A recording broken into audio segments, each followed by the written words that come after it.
Good evening. I am the narrator, and welcome to my parlor. Tonight's story is Hospitality. If nothing else, my last neighborhood was free of derelicts and social parasites. It was the best I could hope for on my salary. I'm not a cynic. As long as I can walk to work and back without being asked for change, I'm content. Not happy, but content. So much I can overlook annoyances. There was just one I couldn't, my next-door neighbors. On the surface, they were a normal family with a normal house, better than mine. But beneath, they were something else. Mine seemed ideal by contrast. Inspection always reveals things so. First the normal, then the abnormal. They were a father, a mother, one son, and one daughter. The father worked at a factory, the mother at an office. I assume their offspring passed their classes. All in all, they were bland and forgettable, thus credits to society. Their one problem was a thing. It wasn't theirs by birth, but lived with them nonetheless. Its origin was unknown, though it wasn't them or this neighborhood. How they obtained it was unknown, though doubtless not legitimate means. I only know they didn't plan to. I recall the day it first appeared. I'd been awake the night before, watching from my window.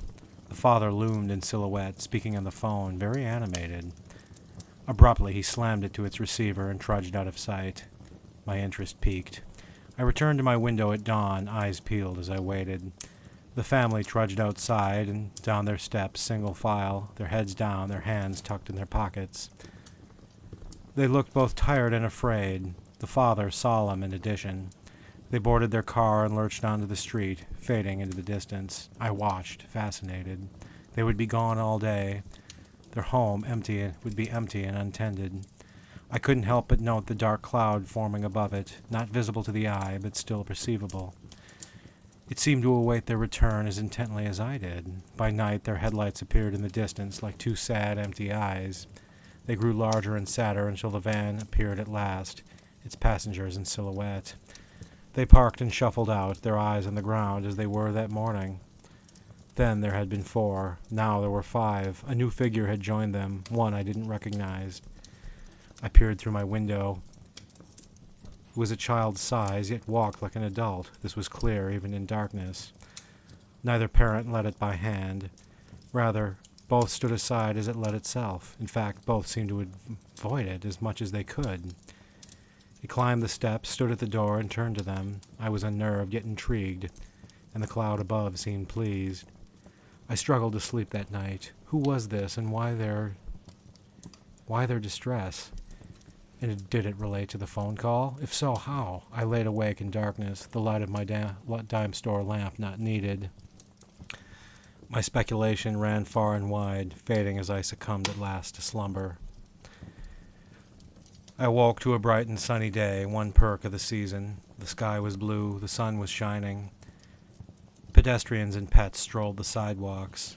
The merriment was conspicuously absent next door, and I wasn't surprised. Indeed, when I looked, I saw only dim light in their windows.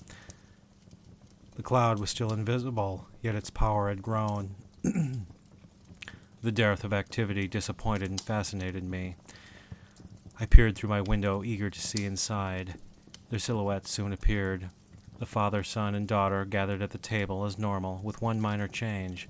The new child, not the father, sat at the head. They sat across from each other, all eyes on it. Though it was breakfast time, I saw no plates. Then the mother's silhouette appeared, carrying on it a large quantity of a substance I had never seen. She placed it before it, stood back, and tented her hands. It dabbed its and brought it to its lip, then pushed the plate back in disgust. She leapt back, and the others bolted to their feet. I expected the father, who'd been inert across the table, to rein it in. In fact, he didn't even slink away like the others. He just touched his palm to his forehead and lowered it to the table. Clearly, he was no longer in charge. I turned and drew my curtains. Though I had spied on them for years without incident, something had changed. I didn't want the father to know I had. More so, I didn't want their new overlord to. As for the cloud above, it knew. Who was this?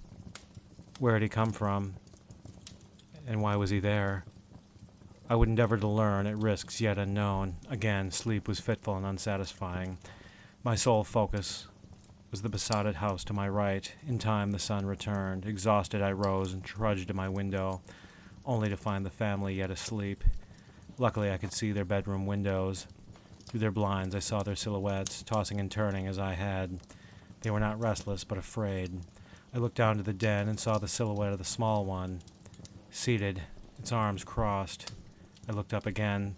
They had risen and gathered in the upstairs hallway. The father peered aside and back to them, and then they began to speak. I couldn't hear them, but knew they were whispering. I turned, knowing the previous morning would only reprise. Minutes passed, and I heard their front door open. I crept to my front window and saw the father. His head was down, holding his lunch pail and hurrying to his truck. The engine began, and it sped off. The wife and offspring slowly emerged, she with her purse, they their backpacks. At the foot of the steps, they locked eyes wide with fear, turned, and sped off in opposite directions. I had never seen a family so eager for their day. I retreated to my den and saw the small figure at their window, watching with folded arms. It was all clear. I longed to help, but was powerless. Again, what was this? It stood and stared like a sentinel. I could watch no longer. I turned and retreated to my room. To linger was to risk, and if it didn't know of me, the cloud did. There I stayed until the evening, when I knew they would return. Even then, I stepped out with trepidation. Through my window, I watched. The truck returned, and the father reemerged, his eyes and shoulders sunken. The others then appeared, looking much the same. They huddled on their front steps, whispering to each other, knowing it was watching. Then they turned. The father opened the door as limply as possible. The others followed with reluctance. They vanished behind the wall and reemerged in the kitchen. The figure was before them, leading the procession. It sat at the head of the table and beckoned they do the same. They did, slowly. I turned and retired to my room. Though I couldn't see the events in their home, I felt like I could hear them. In my mind swirled a high, keening hiss, frightening its audience. There glowed a pair of narrowed eyes. I didn't know if this was just imagination, only that its dominance had been established. The family continued to decay. Days passed. The color faded from their skin, the flesh from their bones, the light from their eyes. They trudged with hunches like the elderly. The parents no longer worked. The children seemed to have quit school. They never left home, staying in, always at their master's feet. Both their employers and the school tried to check in, only to spin and flee. I don't know what happened inside, but none returned. The cloud grew larger, denser, darker. In time, it blocked the sun from shining on the house, embossing it in perpetual gray. The house itself began decaying, paint chipped, steel rusted, cracks formed on the windows. It seemed at times to bend, as if weakening. The thing grew in reverse proportion, as its silhouette conveyed. Its growth was solely horizontal. Its height remained the same, but its weight doubled.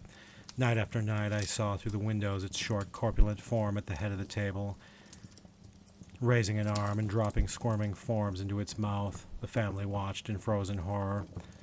I had to intervene, even at great risk. My spying would be known.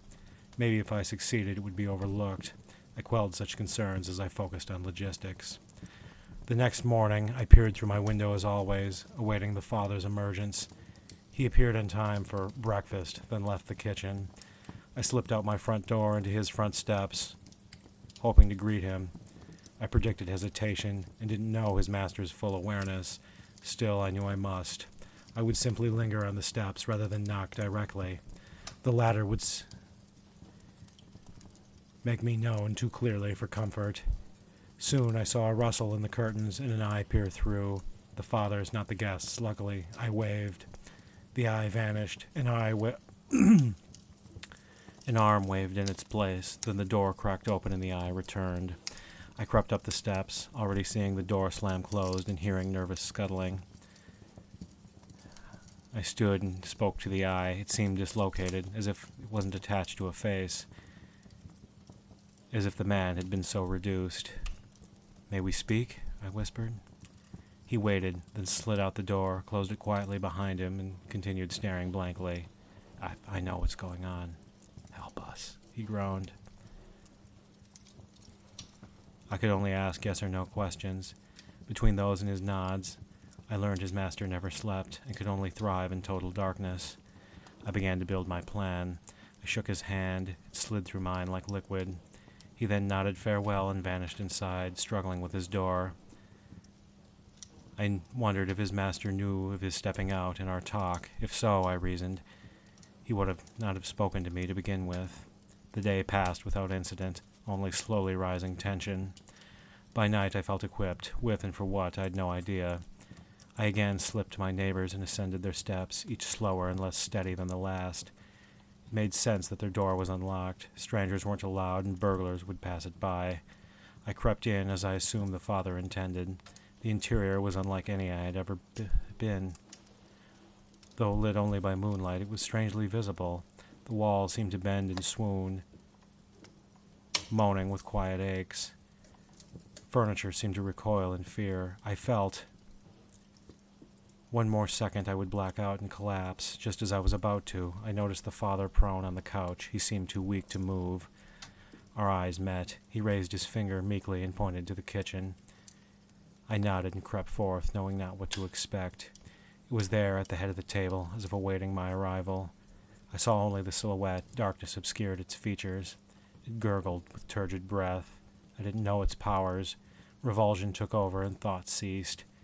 I reached forth and grasped its sides. It slipped like gelatin, but I had it nonetheless. Its legs, just short stumps, flailed. It shrieked, high and piercing. I heaved it into the air before me.